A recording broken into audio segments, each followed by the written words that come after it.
16장 19절부터 34절까지 말씀입니다. 자, 준비됐으면 같이 읽어보도록 하겠습니다. 시작.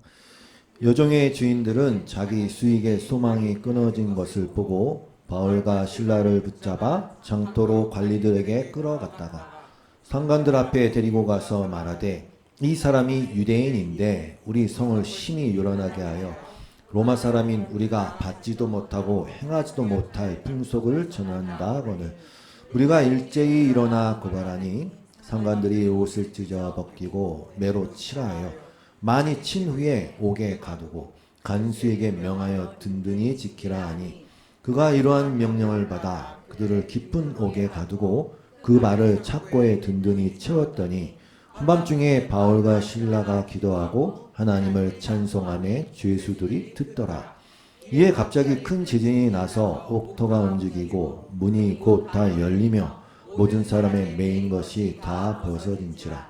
간수가 자다가 깨어 옥문들이 열린 것을 보고 죄수들이 도망한 줄 생각하고 칼을 빼어 자결하려 하거늘 바울이 크게 소리질러 이르되, 네 몸을 상하지 말라. 우리가 다 여기 있노라 하니 간수가 등불을 달라 하며 뛰어 들어가 무서워 떨며 바울과 실라 앞에 엎드리고 그들을 데리고 나가 이르되, 선생님들이여 내가 어떻게 하여야 구원을 받으리까 하거늘 이르되, 주 예수를 믿으라. 그리하면 너와 내 집이 구원을 받으리라 하고 주의 말씀을 그 사람과 그 집에 있는 모든 사람에게 전하더라.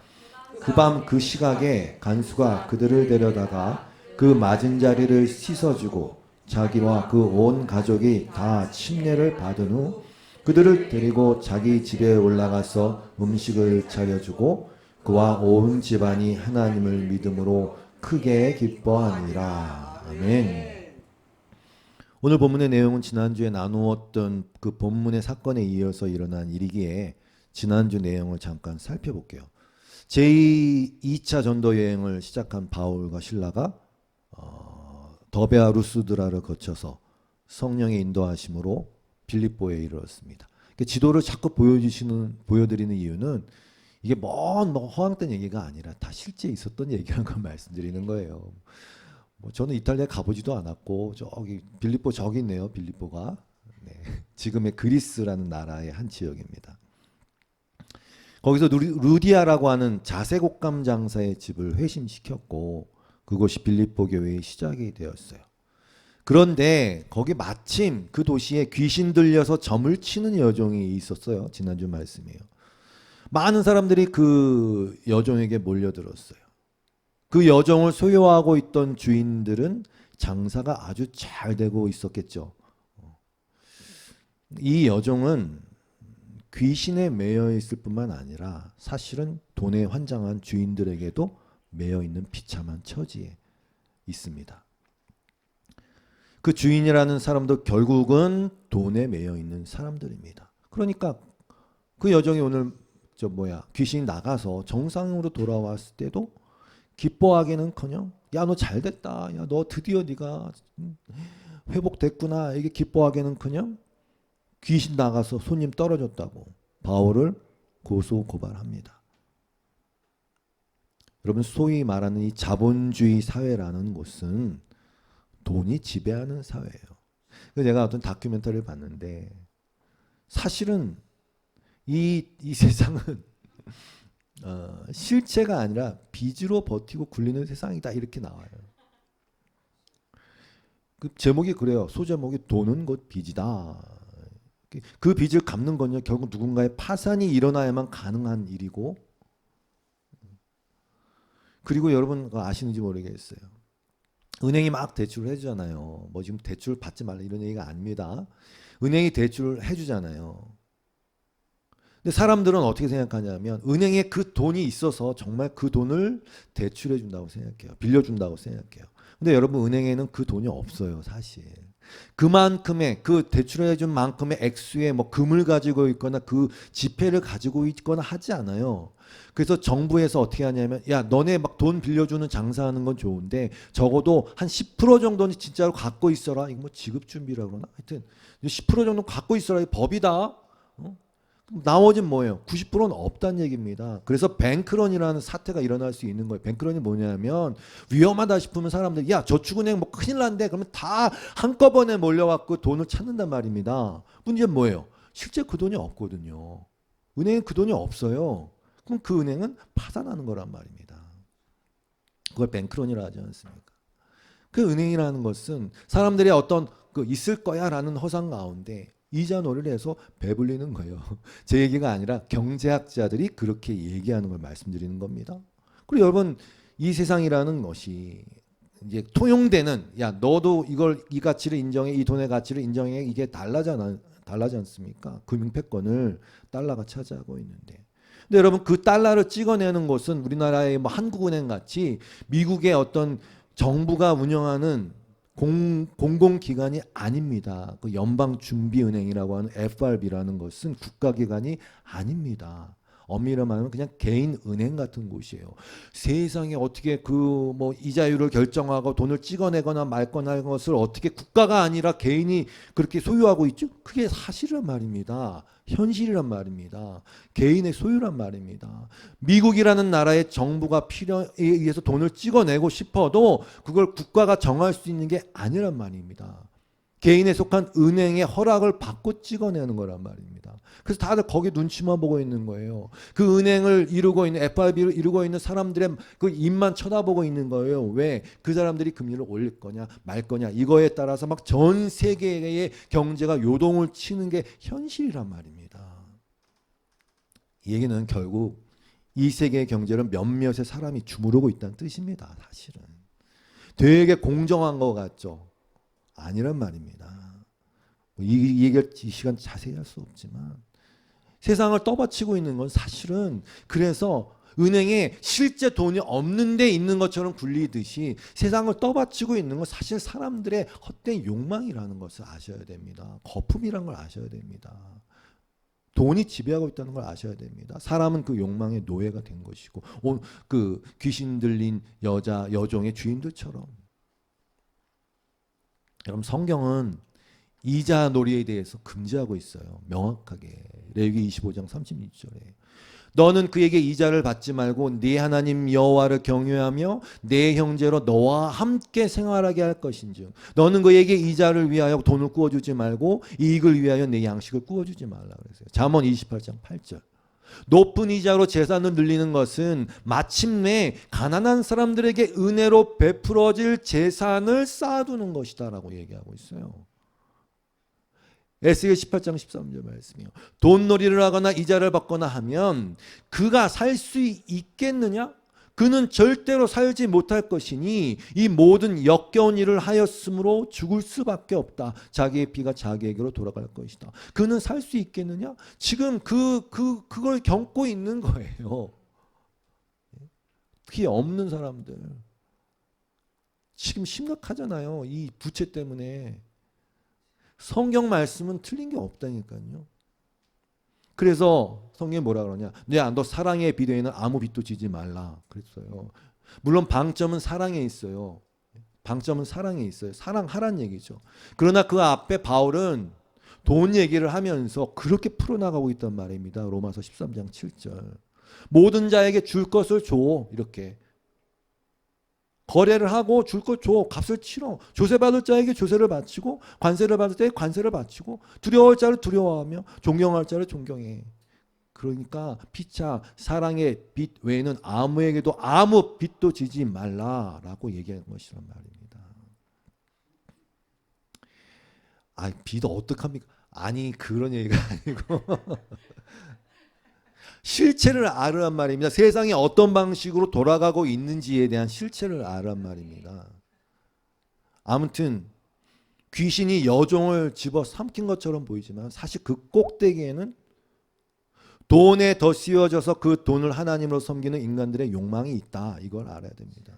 그걸 잘 파악하고 계셔야 돼요. 그래야 성경 말씀이 야 사랑의 빚 외에는 지지 말라 하는 그 말씀이 무슨 말씀인지 알아들을 거 아닙니까? 이렇게. 그런데 그 여종이 바울만 보면 어떻게 했어요? 계속 따라다니면서 크게 소리를 지릅니다. 이 사람은 지극히 높은 하나님의 종으로서 구원의 길을 너희에게 전하는 자다. 이렇게. 이같이 여러 날 하는지라 바울이 심히 괴로워하여 돌이켜 그 귀신에게 이르되 예수 그리스도의 이름으로 내가 네게 명하노니 그에게서 나오라 하니 귀신이 즉시 나오니라. 지금 귀신이 지금 전도를 도와주는 것입니까? 아닙니다. 여기가 구원의 길이야. 하나님을 믿어.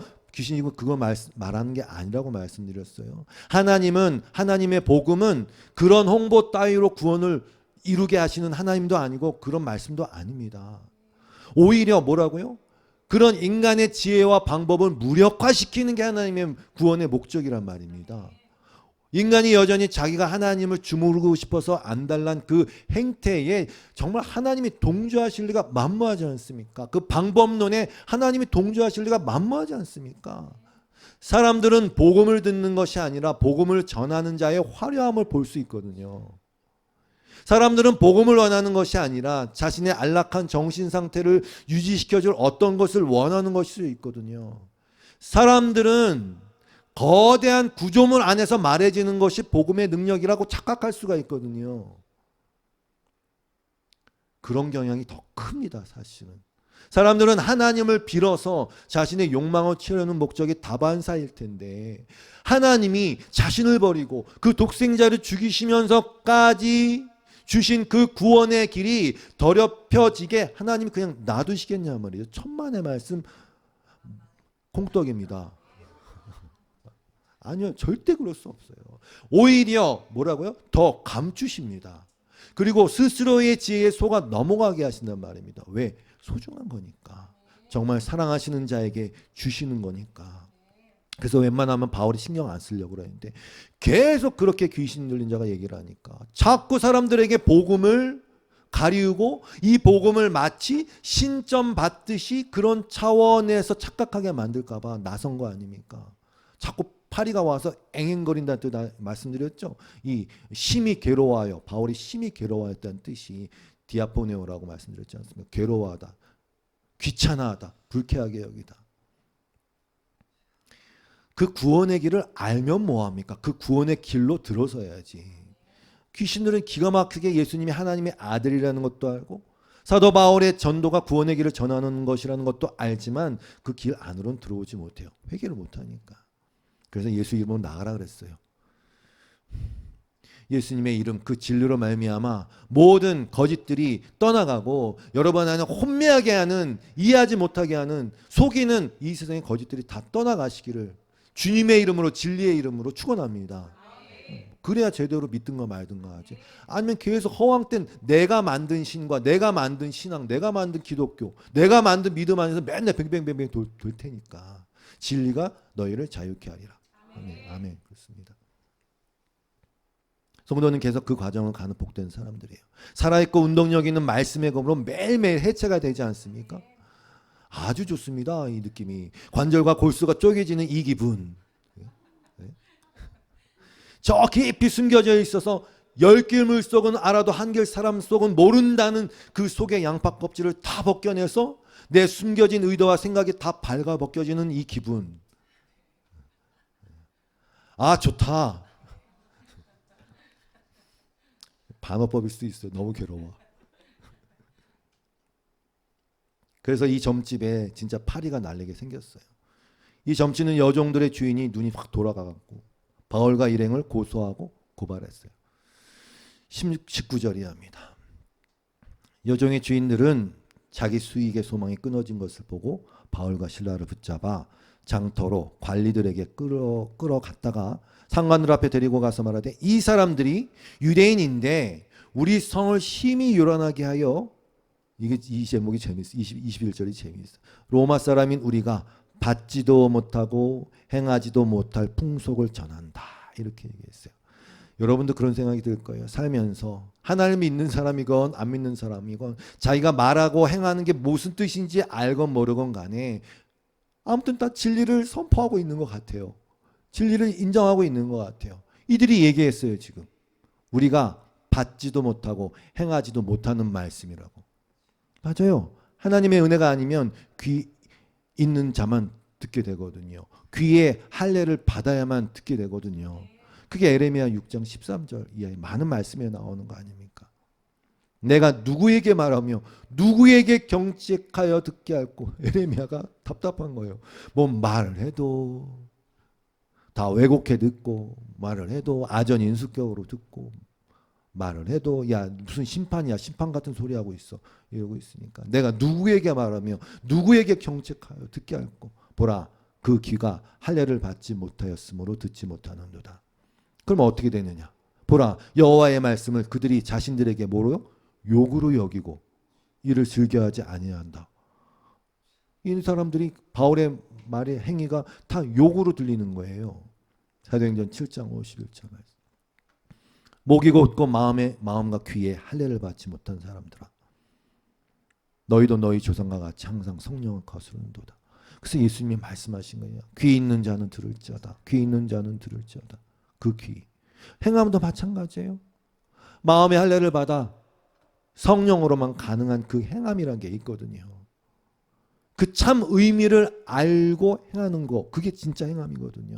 에스겔서 36장 26절의 말씀처럼 새 영을 너희 속에 두고 새 마음을 너희에게 주되 너희 육신에서 굳은 마음을 제거하고 부드러운 마음을 줄 것이며 또 내 영을 너희 속에 두어 너희로 내 율례를 행하게 하리니. 그러니까 이 로마 법정에 고소한 이 빌립보의 그 사람들이 맞아요. 우리는 알지도 못하고 행하지도 못하는 말씀을 막 하고 있다 지금. 그 말씀이 맞단 말입니다.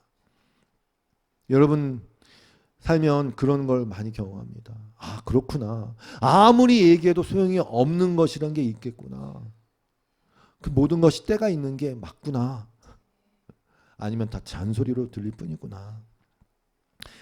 그래서 결국 실컷 두들겨 맞고 옥에 갇히게 됐어요. 22절 이하의 말씀입니다. 무리가 일제히 일어나 고발하니 상관들이 옷을 찢어 벗기고 매로 치라 하여 많이 친 후에 옥에 가두고 간수에게 명하여 든든히 지키라 하니 그가 이러한 명령을 받아 그들을 깊은 옥에 가두고 그 발을 착고에 든든히 채웠더니 한밤중에 바울과 실라가 기도하고 하나님을 찬송하며 죄수들이 듣더라 그랬어요. 고린도후서 11장에 보면 바울의 그 핍박받고 어려웠던 고백을 쭉 나열할 때 40에 하나 감한매, 그러니까 39대를 때린다고 합니다. 그러면 40대 맞으면 진짜 죽을 것 같으니까 딱 하나 덜 때려서 죽도록 맞았다는 뜻입니다. 그렇게 맞았어요. 거의 끝난 상태예요. 그리고 뭐라 그럽니까? 깊은 옥에 가두었습니다. 거의 끝난 상태예요. 그리고 뭐라 그럽니까? 발에 착고를 채웠습니다. 아주 단단하게 채웠습니다. 옴짝달싹 못하는 상태로 만들었습니다. 거의 끝난 상태입니다. 한밤중에 거의 끝난 상태입니다. 원래 로마 시민은 이렇게 대응하면 안 됩니다. 바울은 로마 시민이었어요. 로마 시민이 재판을 받지 않고 확정되기 전에 때리거나 뭐 이렇게 하는 건 금지됐고, 만일 그렇게 정당한 절차 없이 가두거나 때렸을 경우에 그 관리는 파면이 됐거든요. 오늘 본문 이후에 읽진 않았지만 바울이 그러지 않습니까? 내가 로마 시민권자다. 그러니까 관리들이 어쩔 줄 몰라 하는 내용이 오늘 본문 이후에 나옵니다. 바울이 이르되 로마 사람인 우리를 죄도 정하지 아니하고, 이게 재판도 안 받고 그런 뜻입니다. 공중 앞에서 때리고 옥에 가두었다가 이제는 가만히 아무 일도 없었던 것처럼 내보내고 오지 않느냐? 아니다. 그들이 친히 와서 우리를 데리고 나가야 하리라. 부하들이 이 말을 상관들에게 보고하니 그들이 로마 사람이라 하는 말을 듣고 두려워하여 와서 권하여 데리고 나가 그 성에서 떠나기를 청하니, 이렇게 되어 있어요. 근데 여러분 한번 생각을 해보자고요.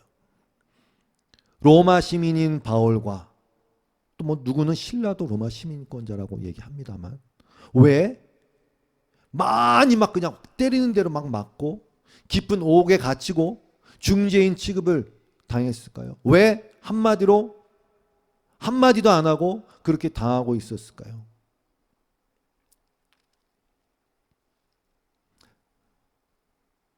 그 여종의 주인들뿐만 아니라 그 빌립보 사람들이 다 제정신이 아닌 상태였던 것 같아요. 뭐 알아보고 자시고 하지 않았어요. 그냥 그냥 군중 심리 가운데 막 휘몰아쳤던 것 같아요. 이들은 우리에게 피해를 주는 자다. 이들은 이상한 자다. 이렇게 읽었던 것처럼 바울과 실라의 상황이 묘사된 것처럼 참 그렇습니다. 한밤중에 깊은 감옥 속에 발이 꽁꽁 묶여 있는 최악의 상황이에요.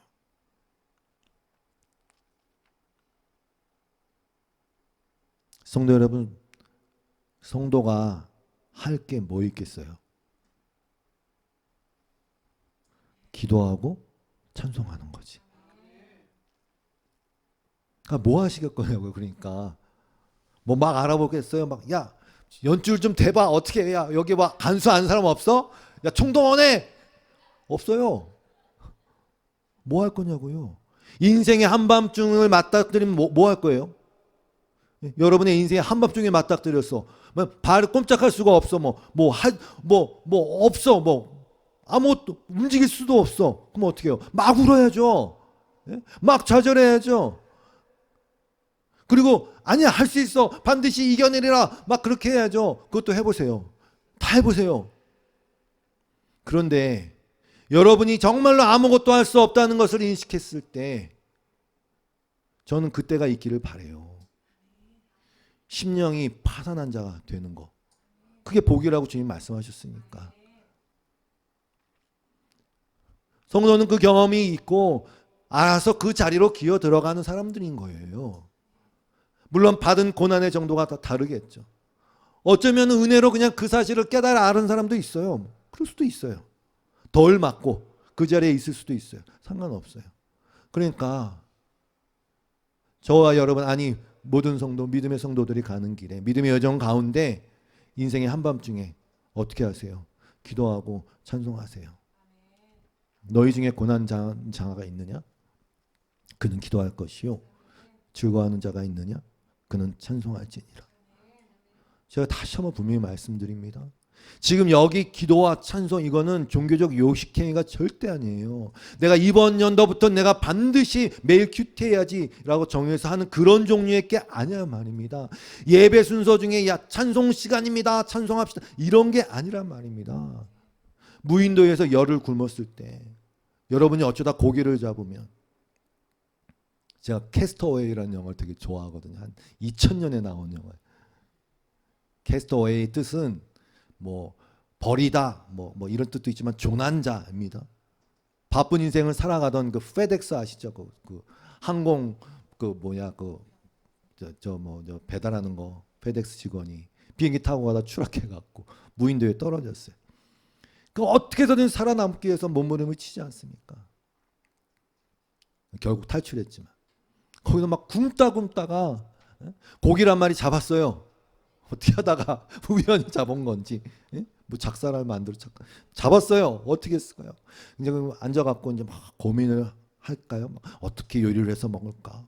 여기 좀 분위기를 좀 어떻게 만들어 이렇게 좀 분위기를 잡을까? 어디다가 먹지 아니요.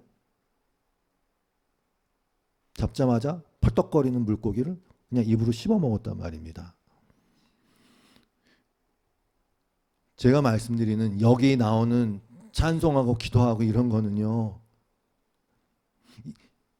그런 사람들 앞에서 야, 너 하루에 몇 분 기도했어? 이런 질문하지 마세요. 그런 류의 기도가 아니란 말입니다. 그런 차원이 아니란 말입니다. 뭐 저보고 야, 너 하루에 몇 번 숨을 쉬었어? 이런 거 물어보면 제가 뭐라 그러겠어요? 그런 이유가 아니란 말입니다. 바울과 실라가 기도한 건 그런 기도가 아니란 말입니다. 여러분이나 저나 이 세상에서 할 수 있는 유일한 숨 쉬는 구멍이 기도예요. 비행기가 추락할 때 위에서 산소 딱 나오죠? 여러분이 이 세상을 살아갈 때 유일한 산소 공급 장치, 소통, 주님이라는 나무에 붙어있는 가지가 할 수 있는 거, 그 가지가 가장 잘하는지 그게 뭐예요? 거기 꼭 붙어있는 거 아닙니까? 그게 기도란 말입니다. 그리고 찬송도 마찬가지예요. 어떻게 이 상황에서 찬송을 합니까? 저도 잘 모르겠어요. 바울과 실라잖아. 그건 답이 아닌 것 같아요. 이 찬송은 어떤 그냥 음악 그런 류의 것이 아닙니다. 일주일 연습 열심히 해서 틀릴까 안 틀릴까 노심초사하면서 부르는 그런 성가대의 성가곡이 아니에요. 이 찬송은요, 그냥 묵상하면서 그런 생각이 들었어요. 이 찬송은 그냥 존재의 고백이구나. 이 찬송은 그냥 성령의 탄식이구나. 성령으로 말미암는 간구구나. 여러분 그런 경험 없으세요? 머리가 멍해지고 정말 너무 삶에 압박감이 심해서 머리가 멍해지고 아무 생각이 안 날 때도 내 입에서 흥얼거리는 게 있단 말입니다. 근데 요즘에 저 푸른 초원이가 자꾸 흥얼거리지는 그거 말고 그 어디나 하늘나라, 그거 얘기하는 거 아닐까요, 여러분? 그게 사실은 그게 그 사람을 지배하고 있다는 증거거든요. 무슨 내가 아무 생각이 안 나는데 뭐 내 생각이 나를 지배해요? 여러분이 매일 말하고 무의식적으로 말하고 매일 찾아보고 관심 갖는 게 그 사람의 됨됨이야. 그 사람을 지배하는 거 아닙니까? 그러니까 찬송했어요. 찬송이라는 것은, 찬송한다는 것은, 특별히 그러한 상황에서 찬송한다는 것은 그 사람이 누구인지를 보여주는 거예요. 다시 말씀드리면 음악이라는 매개체를 말하는 게 아니에요. 사람의 마음 깊은 곳에 있는 어떤 표현이라 할까요? 내 영혼이 말하고 있는 거란 말입니다. 그게 내 영혼이 말하고 있는 거란 말입니다. 내 속사람이 말하고 있는 거예요. 그게 사실 내가 아닌 내가 노래하고 있는 거예요. 그게 그 찬송, 그 고백. 모든 상황에서도 하나님이 계심을 기억하고, 내 이성과 어떤 나의 어떤 그런 어떤 뭐 인내력 뭐 이런 것들은 포기하고 있을지라도 여러분 안에 있는, 제 안에 있는 성령과 하나 된 나의 속사람은 그걸 기억하고 선포하는 거예요. 찬송하는 거예요. 지금 모든 게 은혜라고 고백하는 거예요. 하나님의 다스리심을 선포하고. 그리고 중요한 것은 사실은 그 찬송이 실제를 알리고 있는 거예요. 여러분 뭐가 실제입니까? 바울과 실라가 여기 갇혀 있는 것이 실제입니까? 아니면 믿음이 실제입니까?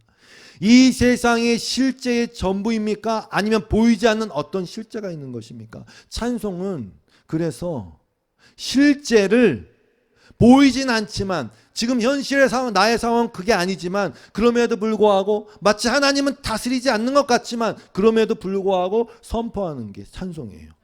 지금 그거라고 있는 거예요. 바울과 실라는 그 찬송을 하고 있는 거예요.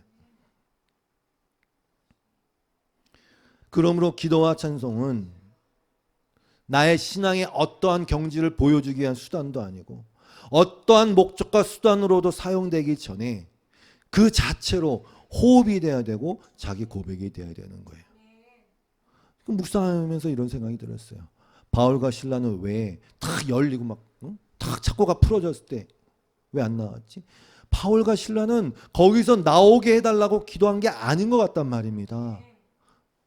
거기서 나가게 해달라고 하나님의 능력을 끌어오기 위해서 찬송을 한 것도, 예배를 한 것도 아닌 것 같아요. 그러면 옥문이 열렸으면 예, 기도 응답 됐어, 바로 나가야지, 그렇게 했을 거 아닙니까? 이에 갑자기 큰 지진이 나서 옥토가 움직이고 문이 다 곧다 열리며 모든 사람의 매인 것이 다 벗어진지라. 간수가 자다가 깨어 옥문들이 열린 것을 보고 죄수들이 도망한 줄 생각하고 칼을 빼어 자결하려 하거든. 바울이 크게 소리질러 이르되 네 몸을 상하게 하지 말라, 상하지 말라, 우리가 다 여기 있다 그랬어요. 로마법에서는요, 간수가 죄수 놓치면 그가 사형수면 그 대신 죽어야 되는 거고, 그가 뭐 10년이다 그러면 대신 형량을 살아야 되는 벌을 받았다고 합니다. 그러니까 간수 입장에서는 눈을 딱 보니까 야, 이래 주구나 저래 주구나, 난 죽었다라고 생각하는 것이겠죠. 그래서 자결하려고 했어요. 한밤중이었으니까 그 감옥이 그리 밝진 않았을 거예요. 그래도 뭐 죄수들의 동태를 살펴야 했으니까 무슨 완전히 깜깜하진 않았을 것 같아요. 어찌되었건 간수가 다 확인은 못했지만 야, 이 정도면 다 도망가고 남았을 거야, 그렇게 결론을 내렸던 것이겠죠. 근데 여러분, 참으로 역설적이게도 바울과 실라와 이 바울의 일행은 갇혀있고 매여있는 처지로 보이잖아요. 지금 그렇잖아요. 그게 이 세상의 현실의 눈으로 본 사실 아닙니까? 이들만큼 희망의 희자도 없는 사람들도 없을 것입니다. 그렇게 보여요. 근데 실상을 알려드릴게요. 이들만큼 자유로운 자들이 없는 거예요. 그래서 도망을 안 간 거예요. 이거나 저거나 그들을 바울을 매여 있게 할 수 있는 게 없는 겁니다. 그리고 실제 매여 있는 자는 누구냐? 간수란 말입니다. 그토록 자유를 외치는 인간은 자유로운가? 여러분, 이 세상은 과연 자유로운가? 아니요. 매여 있어요. 돈에 매여 있고, 시간에 매여 있고, 관계에 매여 있고, 허례허식과 위선에 매여 있고, 남들 눈에 매여 있고, 자만심에 매여 있고, 상처에 매여 있고, 성공 욕구와 또는 실패감에 매여 있고, 죄책감에 매여 있고, 결국은 죽음에 매여 있어요. 갇힌 자란 말입니다. 우리도 다 그렇게 매여 있었던 상태예요. 뭐가 없으면 안 되겠다. 그것이 거기에 매여 있던 증거입니다. 우리의 육신은 다 매여 있어요. 사실은 아직도 그런 과정 가운데 있어요. 이사야 61장 1절의 말씀입니다. 주 여호와의 영이 내게 내리셨으니 이는 여호와께서 내게 기름을 부으사 가난한 자에게 아름다운 소식을 전하게 하려 하심이라. 가난한 자, 마음이 파산한 자, 나를 보내사 마음이 상한 자를 고치며 포로된 자에게 자유를, 갇힌 자에게 노임을 선포하며 여호와의 은혜의 해와 우리 하나님의 보복의 날을 선포하여 모든 슬픈 자를 위로하되 무릇 시온에서 슬퍼하는 자에게 화관을 주어 그 죄를 대신하며 기쁨의 기름으로 그 슬픔을 대신하며 찬송의 옷으로 그 근심을 대신하시고 그들이 의의 나무 곧 여호와께서 심으신 그 영광을 나타낼 자라 일컬음을 받게 하려 하심이니라. 지금 바울과 실라가 지금 한 거예요. 이렇게. 로마서 8장 2절 말씀. 그것은 그리스도 예수 안에서 생명을 누리게 하는 성령의 법이 당신을 죄와 죽음의 법에서 해방하여 주었기 때문입니다. 그래서 그들이 자유로운 거예요. 로마서 8장 20절 말씀. 피조물이 허무한데 굴복하는 것은 자기 뜻이 아니오 오직 굴복하게 하시는 이로 말미암음이라.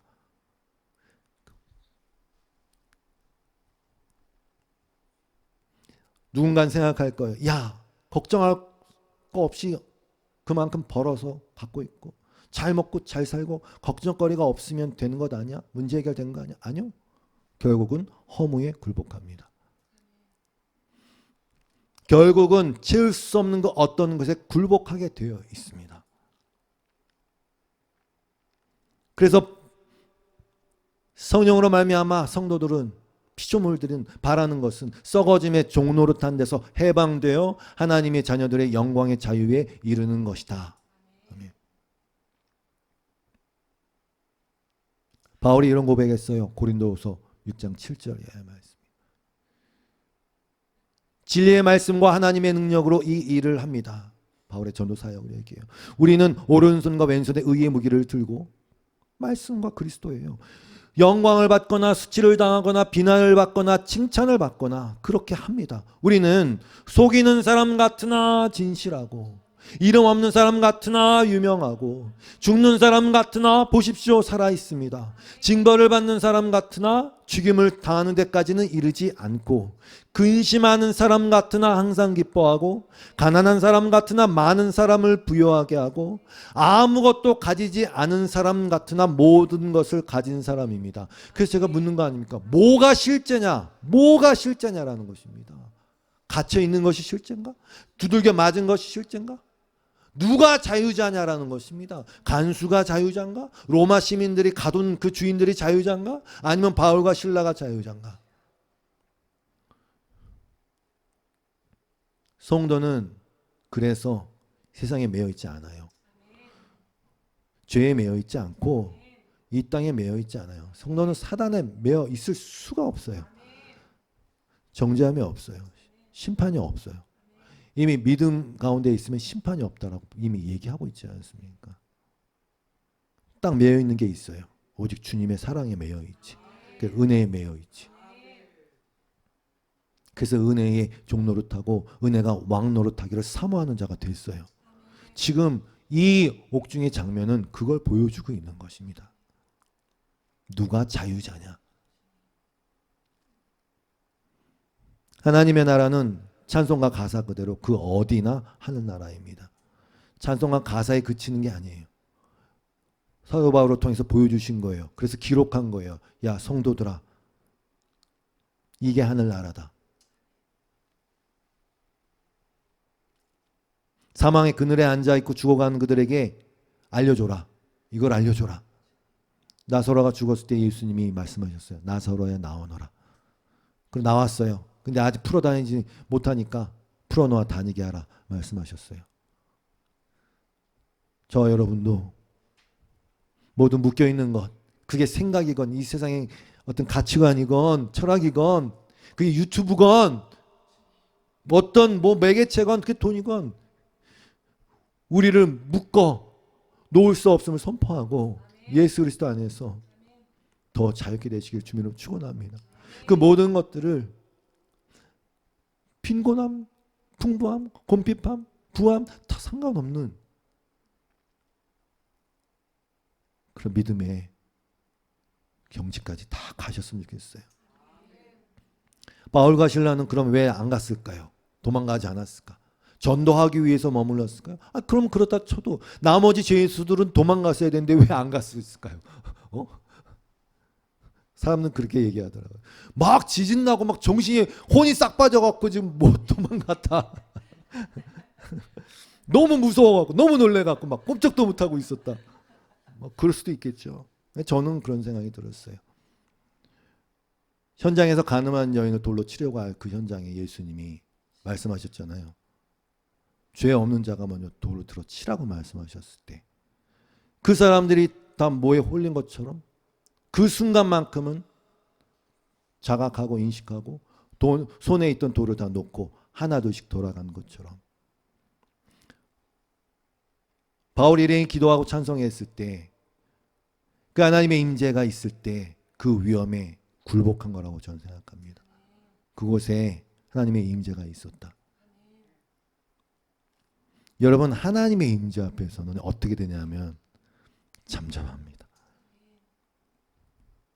전 너무나 이것을 사모합니다. 이 시끄럽고 깽깽거리는 세상에 필요한 것은 하나님의 임재입니다. 널뛰는 이 자, 폭풍 속에서 느그적거리며 배회하는 그 영혼에게는 하나님의 임재가 필요합니다.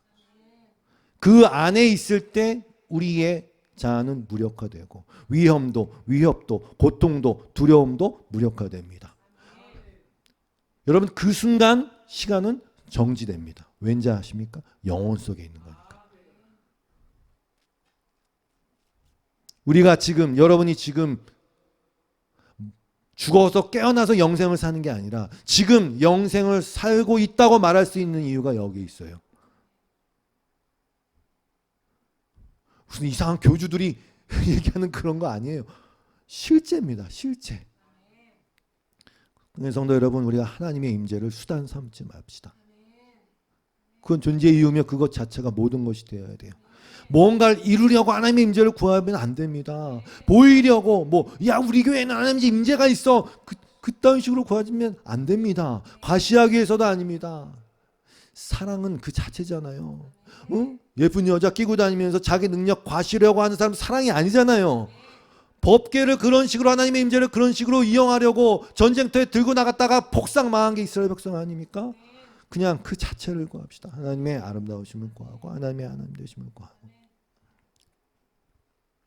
그리고 얘기합시다. 이 세상에서 이 간수처럼 이 세상에서 나는 나의 역할을 다하지 못했어. 나는 이 세상의 보복을 곧 당할 거야. 세상이 나를 가만두지 않을 거야 하고 생각하면서 스스로 좌절하고 스스로 루저라고 생각하고 그 속임에 속아 넘어가 있는 자들에게 말하십시오. 뭐라고? 그 몸을 해하지 말라. 우리가 여기 있다. 그 몸을 해하지 말라. 하나님은 살아계시고 여기 믿음으로 살아가는 사람들도 있지 않느냐. 당신도 자유할 수 있다. 당신도 마귀의 장난감 신세에서 벗어날 수 있다. 얘기해 줘야죠. 그렇게 바울이 얘기하니까 간수가 물어요. 내가 어떻게 하여 구원을 얻으리까? 간수가 등불을 달라고 하며 뛰어들어가 무서웠다며 바울과 실라 앞에 엎드리고 그들을 데리고 나가 이르되 선생님들이여 내가 어떻게 하여야 구원을 받으리까? 여러분 간수가 그냥 지진에 놀라 깨는 게 아니라 진짜 자다가 깨어났어요. 이제 진짜 현실이 보이기 시작하는 거예요. 여러분 이 세상이 꿈이고 꿈같이 느껴지고 아무것도 안 이루어질 것 같고 보이지 않는 그 하나님의 나라가 현실이란 말입니다. 그가 현실이라고 여겼던 것은 깨어졌고 실제로 이제 그는 실제적인 현재를 만나게 된 거예요. 그의 삶과 그가 기대하고 있던 것들이 산산조각 나는 경험을 했잖아요. 사실 그는 죽음을 맞닥뜨렸지 않습니까? 그런데 그것이 구원의 서막이에요. 여러분, 그 바닥에 아닌 채로 정말로 구원을 숙고할 수 있나요? 나는 잘 모르겠어요. 정말로 죽을 것 같은 어떤 그게 좌절이든 뭐든 뭐 실제적인 실패든 모르겠어요. 그런 것 없이 정말 구원을 숙고할 수 있어요? 나한테 물어보고 싶어. 내가 어떻게 해야 구원을 얻으릴까, 이 질문을 정말 조금 심령이 끄떡지근하고 사업이 좀 안 돼서 그게 나올 수 있는 질문인지 난 정말 물어보고 싶어요. 오늘은 뭘 먹을까, 이번엔 무슨 영화를 볼까 하는 식으로 정말 구원의 길은 이걸까 고를 수 있는 문제인가를 난 물어보고 싶단 말입니다. 그러니까 바닥에 가야 돼. 어쩔 수 없어. 간수가 그 지금 복격한 것들, 바울라가 신라가 막 찬양하고 오문열, 이것이 간수가 본 것은 지금 세상의 방식이 아니었던 거예요. 세상의 이치대로라면 더 막 도망가고 뭐 난리 나고 얘 죽어라 이 나쁜 놈은 나를 때렸어 막 이렇게 해야 되는데 그게 아닌 거예요. 지금 세상의 이치대로 움직이지 않는 사람들을 본 겁니다. 그게 전도입니다. 보세요. 나랑 똑같이 살고 있는 사람에게 내가 무슨 이유로 구원의 길을 물어봐요. 교회 갔는데 세상하고 똑같대. 아니 더해 더 그냥 뭐 어디지? 뭐 하도 사기꾼들이 많대요 교회에. 그래가지고 인간관계 잘해갖고 내가 믿음 좋은 사람인 거 실컷 증명한 다음에 여기 투자하세요, 여기 투자해 사기 쳐먹고. 나랑 똑같은데 사람들이 교회에 뭐하러 오겠습니까? 세상이 널렸는데 그거 뭐 마찬가지예요. 뭐 우리가 음악을 잘하면 얼마나 널렸어요. 그런 것들은 뭐 영상 뭐 인테리어 널렸어요. 그런 걸 보러 올 사람이 세상에 어디 있습니까? 똑같은데 교회 오는 이유는 단순해요. 야, 너 보니까 내가 없는 게 있네. 야, 너는 어떻게 이렇게 세상이 다 그렇게 굴복하면서 다 이거 하면 껌뻑 죽는데 너는 왜 그게 아니라고 그러냐? 다들 그게 없다고 막 기죽고 그러는데 너는 야 다 아무것도 아니야 막 이러고 미친놈처럼 사냐? 지금 바울이 먼저 얘기한 게 아니란 말입니다. 예수 믿어라 아니라니까요.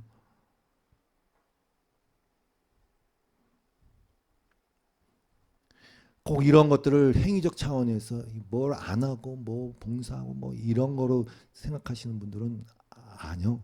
그 속사람 가운데 진짜 가치를 발견한 사람처럼 그냥 다른 세상과 다를 건 없어. 똑같이 먹고. 그러나 다른 거 딱 하나가 진짜 가치를 안 거. 그건 없어요. 주 예수를 믿어라 그랬어요. 주 예수를 믿어라. 그리하면 너와 네 집이 구원을 받으리라. 주의 말씀을 그 사람과 그 집에 있는 모든 사람에게 전하였다 그랬어요. 이게 뭐 너가 믿으면 모든 집이 구원받는다, 네 가족들, 그런 얘기 아닙니다. 그 다음 절에 나와 있잖아요. 그 말씀을 듣는 대상이 그 간수의 집에 있는 속한 사람들이에요. 그래서 예수를 전하면서 하는 말입니다. 야, 너도 믿어. 그리고 이 가족도 믿어. 들을 수 있으면, 은혜가 있으면 다 구원을 받을 수 있다. 이 얘기를 한 겁니다. 주 예수를 믿으라. 결론. 끝. 저는 여기에 덧붙일 말 없습니다. 모든 설교의 주제였기에 더 드릴 말씀이 없어요. 여전히 나의 구원이 어디 있지? 헤매고 있는 분들에게 그냥 하나님의 은혜가 있길 바라요. 그 주 예수를 믿으라고 얘기해 주고 싶어요. 제가 깨달은 거는 그 믿음이, 그 길을 찾는 것이 저의 노력에 의한 게 아니란 걸 알게 됐어요. 물론 말하지 않고 어떻게 듣겠냐라는 말씀처럼 말하죠. 근데 여러분도 그렇게 살지 않습니까? 그건 여러분이 그런 존재이기 때문에 그렇게 사는 거예요. 제가 뭐 여기서 얘기하는 건 제가 그게 마음에도 없는 말을 하는 게 아니지 않습니까? 여러분의 삶의 행실이 그냥 여러분을 드러내는 거예요. 그래, 정말 다른 길이 있습니까? 정말? 구원의 길이 정말 다른 게 있습니까? 모르겠어요. 제 눈에는 안 보여요. 결론을 짓습니다. 33절. 그 밤 그 시각에 간수가 그들을 데려다가 그 맞은 자리를 씻어주고 자기의 온 가족이 다 침례를 받은 후 그들을 데리고 자기 집으로 올라가서 음식을 차려주고 그와 온 집안이 하나님의 믿음으로 크게 기뻐하니라. 아멘. 그들은 기쁨의 샘물을 마신 겁니다. 그건 하나님이에요. 이사야 12장 2절 말씀처럼. 같이 읽겠습니다. 시작. 보라, 하나님은 나의 구원이시라. 내가 신뢰하고 두려움이 없으리니 주 여호와는 나의 힘이시며 나의 노래시며 나의 구원이심이라. 그러므로 너희가 기쁨으로 구원의 물들에서 물을 기르리라. 아멘. 아멘. 에필로그. 바울은 많이 갇히기도 하고 수많은 고초를 당했지만 모든 상황에서 지진이 나서 다 풀려난 게 아니에요. 일반화하시면 안 돼요. 야, 우리도 그럼 갇힌 데 있으면 기도해가지고 풀려나게. 그런 게 아니라 주님께 집중하시면 되겠습니다. 우리 찬양하고 마칩시다. 오직 주의 사랑에 매여. 오직 주의 사랑에 매여 내 영 기뻐 내 영 기뻐 노래합니다. 이 소망의 언덕 기쁨의 땅에서 주께 사랑드립니다. 오직 주의 임재 안에 갇혀 오직 주의 임재 안에 갇혀 내 영 기뻐 찬양합니다. 이 소명의 영광 거룩한 땅에서 주께 경배드립니다.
하나님 감사합니다. 오늘도 믿음의 눈으로 주님을 바라보고 말씀 위에 굳게 서서 주님을 신뢰하는 마음으로 주님을 찬양하고 예배했습니다. 여기 있는 모든 하나님의 자녀들 예배자들 위해 날마다 믿음을 더하여 주시고 더욱더 들을 길을 열어주시고 우리의 마음의 할례를 행하사 하나님의 말씀을 그 있는 뜻 그대로를 행할 수 있는 우리 모두가 되게 하여 주시옵소서. 예수님의 이름으로 기도드렸고 주 앞에 드리는 모든 예물과 기도와 헌신에 응답하여 주시고 특별히 한밤중에 갇혀 발에 착고가 묶인 채로 옴짝달싹 못하는 그런 상황에서도 주 안에서 자유함 누리는 그런 믿음의 성도들 되게 하여 주시옵소서. 예수님의 이름으로 기도드리오며 이제는 우리 주 예수 그리스도의 놀라우신 은혜와 하나님 아버지의 극진하신 사랑하심과 성령님의 도우시고 교통하심이 주 예수를 믿어 예배한 모든 예배자들 위에 이 교회 위에 영원토록 함께 하시기를 간절히 축원하옵나이다. 아멘.